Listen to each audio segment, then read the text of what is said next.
Merci, Monsieur le Président. Je ne vais pas revenir sur ce que j'ai dit hier, mais moi je vous remercie, Monsieur Duprat, de nous donner raison 6 mois après que nous ayons bataillé dans l'hémicycle pendant plusieurs heures concernant l'ouverture à la concurrence de nos terres. Je vous remercie de préciser que vous êtes pour la mise en concurrence, c'est-à-dire la poursuite de la casse de ce service public. Mais laissez-moi terminer, je ne vous ai pas interrompu. C'est de ça dont il s'agit.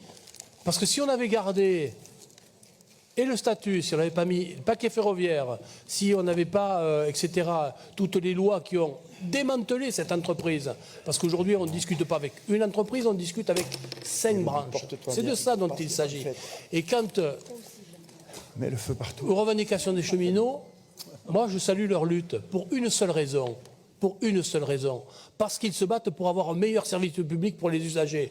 Vous croyez qu'on fait grève par plaisir? Est-ce que vous avez fait une seule fois grève?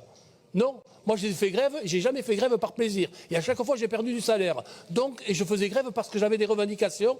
Et donc eux, les cheminots, ils ont des revendications, à mon avis, humblement, si de temps en temps on les écoutait, parce que c'est eux qui font fonctionner l'entreprise service public. C'est personne d'autre, c'est eux, la nuit, le week-end, etc., etc.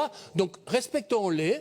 Vous êtes clair dans votre propos, vous êtes pour l'ouverture à la concurrence. Nous ne sommes pas pour l'ouverture à la concurrence, parce que ça ne réglera absolument rien.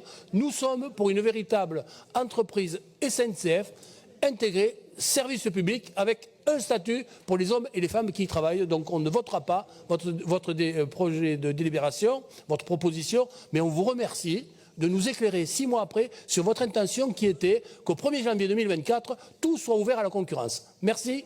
Merci, Groupe Les Républicains.